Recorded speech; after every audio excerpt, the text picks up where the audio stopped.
Hi, welcome back to Ben on Better. I'm Cass, and in this video we're going to be going over Faber testing to see if maybe tightness in your hip is what's causing that knee pain. Let's get started. For Faber testing, we're going to start on the ground lying on our backs. So we're going to come down to the ground, lie flat on your back. We're going to test Nick's left hip first. So he's going to take his left ankle and cross it over the right knee. And then he's going to let that knee relax as much as he can down towards the ground. For this test, you're going to want somebody with you to measure the distance from the knee to the ground. I'm going to measure the distance from the knee to the ground using my fists. So 1 fist, 2 fists. So he's about 2 fists from knee to ground. Now we're going to test the other side. You're going to come over to your right, and you're going to cross the right ankle over the left knee. Let it relax here as much as you can. And then I'm going to remeasure on this side using my fists again. So you can see here, he's 2 fists and about a thumb away from the floor here. So that shows that Nick has some tightness in his right hip, which could be contributing to his knee pain. First thing we're going to do to try to address the tightness in Nick's right hip is foam roll. So using a foam roll here, you're going to come down to the ground and we're going to place this right behind that right glute. First position here, keeping that leg straight, Nick's rolling over onto the right side of that hip there, and then he's going to roll back and forth on the foam roller. To advance this, Nick could cross the right ankle over that left knee and continue rolling out on that right side of the glutes there.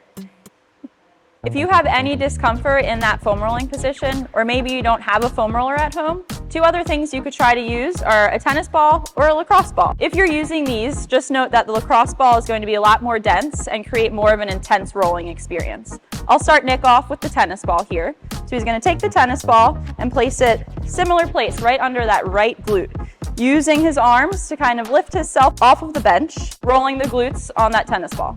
Similar to with the foam roller, if you cross that right ankle over the left knee, you'll feel even more of an intense roll through the right glute. Our first movement is going to be the hip airplane. If you're having any difficulty with this movement or want a more in-depth instruction on how to do it, you can watch this video here. So we're going to use the surface. We're using blocks here, but anything at home that comes to about rib height or so will work for you.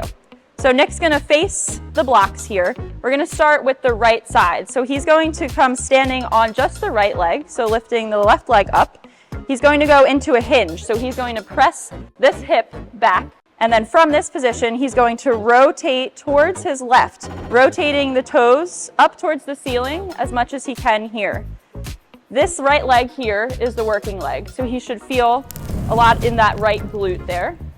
From this position, he's going to come rotate back through center, and then he's going to rotate for internal rotation, so rotating now towards the right side, coming across there, and this way he should feel a little bit of a stretch through that right glute. And then coming back to center, and we'll go back the other way. Opening up to the left side, again bringing toes up, rotating through that right hip there, and then coming back through center again, and then rotating back towards the right.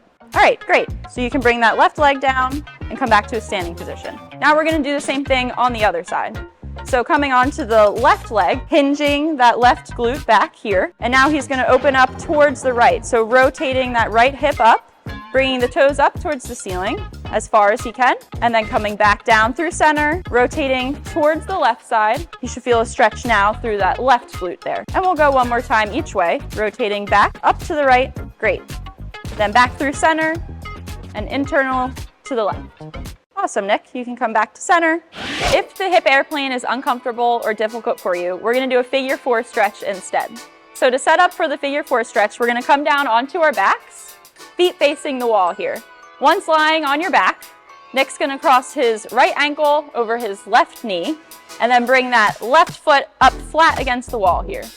From here, he's going to think of pulling both of his glutes and his hip bones down into the ground, and then he's going to gently press that right knee away from him. In this position, you should be feeling a nice stretch through that right glute and the right hip.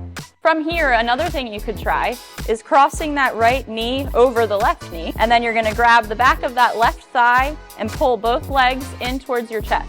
This also will create a nice stretch through that right hip. Once you're done stretching on the right side, you'll go ahead and switch the legs to stretch the left hip too. If you found this video helpful, great. Keep doing those hip airplanes and figure 4 stretches, and hopefully that knee pain will start getting better. If you're still having knee pain, don't worry. We have more videos coming that'll see if maybe your knee pain is coming from the patellofemoral joint, otherwise known as your kneecap.